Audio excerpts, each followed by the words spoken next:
Hi అండి, ఈరోజు సింపుల్గా ప్రాన్స్ ఫ్రై చేద్దాము. దానికన్నా ముందు ప్రాన్స్ వచ్చేసి కల్లుప్పు, ఒక నిమ్మకాయ, కొంచెం పసుపు వేసి బాగా కలిపి 5 minutes తర్వాత నీళ్ళల్లో కలిపితే మనకి స్మెల్ అనేది రాదండి.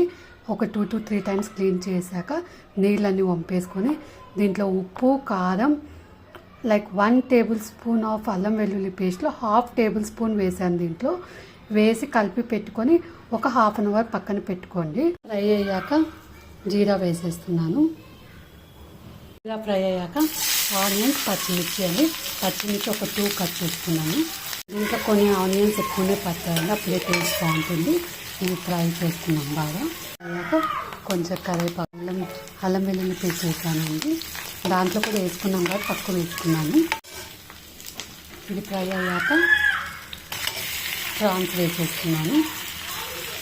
బాగా కలుపుకుంటూ పసుపు కూడా వేసానండి. కలిపేసి ఇదిగోండి అంతా కలిపేసాను. ఒక చోటు ఇలా పెట్టేసుకొని స్ప్రెడ్ చేసేసుకొని మూత పెట్టేసి సిమ్లో ఉడికిద్దాము.